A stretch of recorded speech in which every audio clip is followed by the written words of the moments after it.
warm welcome to each one of you again for this mentorship clinic.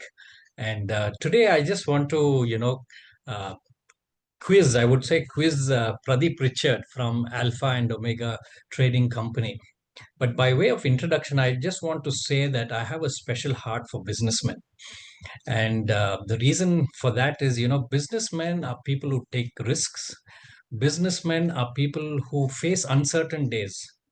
Business people who are creators. Every situation they have to create a solution, and they have to juggle multiple challenges, and they face failure day in and day out, and they have to go against it and kind of come out with solutions, and they have to be innovative for us to move forward. And last week, I had the privilege of meeting and visiting Alpha and Omega Trading Company. I visited Pradeep, and it was a great privilege to just meet. And what struck me most was, apart from the whole infrastructure, it is his story. And I think that is what is important. And that's what we want to learn today, and see what we can derive and how we can imbibe some of these learnings into our business. So thank you, Pradeep, for being on, I would say, being on the show. I'm feeling like Karan Johar at this point. So, it's coffee with Karan type of thing. But, it's a great privilege to, just talk to you a little bit about your business. So, for starters, I just want to ask you, can you start by sharing a brief overview of Alpha and Omega, the company, the products, the services, what you offer, and the markets that you primarily serve? Yeah, thank you so much, Emmanuel, and good evening to all. Alpha Omega Trading Company, we specialize in the distribution of premium glass bottles.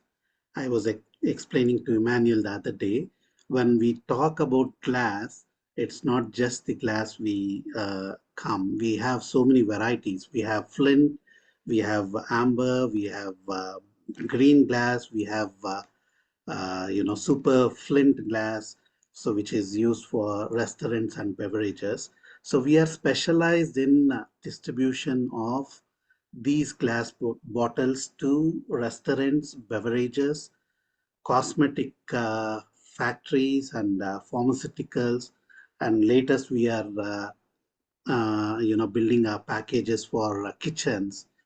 So we are working for some of the B2B businesses directly, like the pickle businesses, honey, some of the gherkins, and pharmaceuticals like tablets, syrups, and then we have beverages like dairies and other food industries.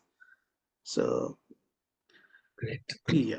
Thanks, Pradeep. I think that was a quite a nice brief introduction. I'm actually not getting into a lot of the history geography today because of lack of time.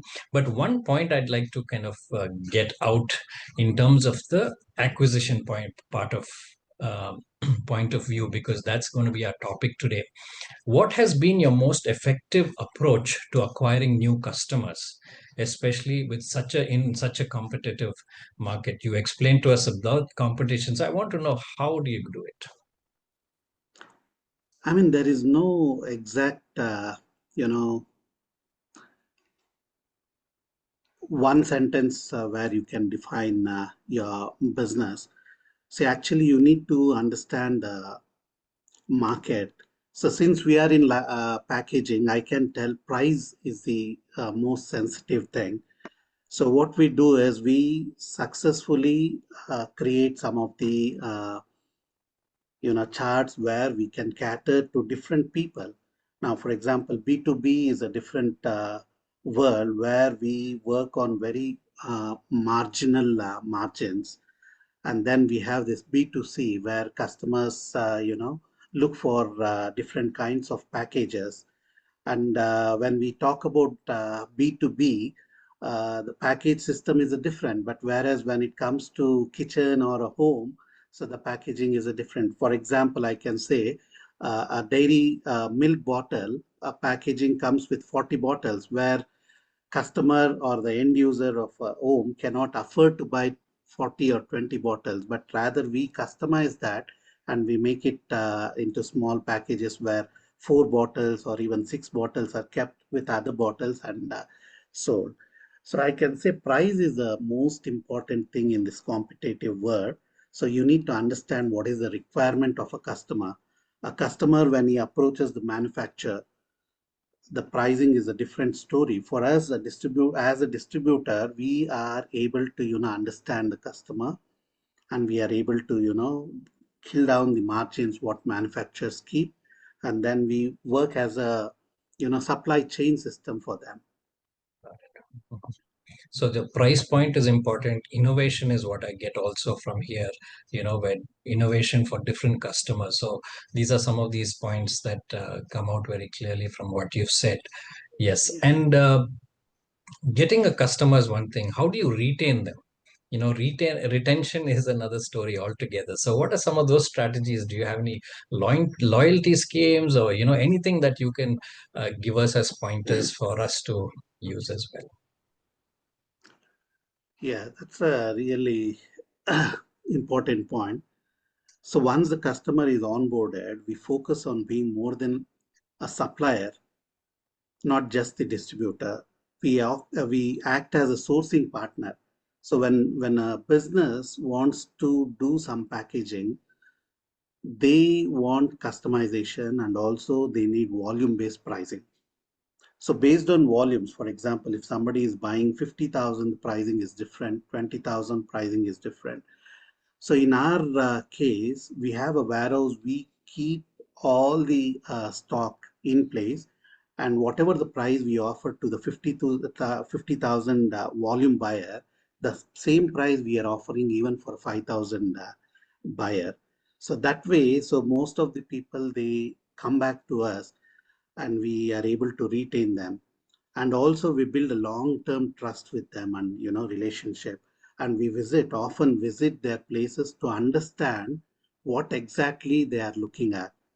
I mean, packaging is a different altogether, it is a different world, and being sensitive to understand their requirement and putting yourself in their shoes is most important. Great. Yeah, again, 2 points come out clearly. Pricing, of course, plays an important role, but also something new that, going into their point of need, understanding their circumstance. I think that also comes out very clearly in terms of your retention, way of retaining your customers. So, how do you measure success of your customer acquisition, retention? So is there any metrics that you follow, percentage or retention, any way of tracking those kind of metrics? Yeah, I mean, there are so many tools now, Emmanuel. I Mhm. mean, artificial intelligence is one of the biggest one. But to be very frank, we are using both qualitative and quantitative indicators. So we track conversion rate from inquiries to orders. We also look at the 6 months, 3 months, and even 1 year of history of what they are buying and what they are looking at, and looking at referrals through digital or even trade event. So Mhm. we see at different matrices, monthly repeat order value, and customer lifetime value and rate of upselling. See, these are some of the technical terms, but somebody who is into business can understand this thing. And we take regular feedback. That is very important, so Mhm. that you improve your product lines, and also to fill the gaps where the services, you or the complaint resolution. So that way, so working with the customer closely and going to their places and working on margins or the pricing. Mhm. So these things is ideal for any business, Emmanuel. Right, right. Thanks, Pradeep. So I think data analysis, analyzing data from different formats, as you said, qualitative and quantitative way of analysis. One thing I've noticed in business, sometimes we are so bent on running. Sometimes we don't stop to kind of Yeah. gather information for us to move forward. And my personal experience also is like that. I had a business, I thought I have to run, and that's the only thing I need to do. But many times I should have stopped, and analyze situations, analyze customers, responses and stuff like that. So I think this is a very important point for each one of us doing business. I have many more questions, Pradeep, but I'm not. I'm going to save you that trouble.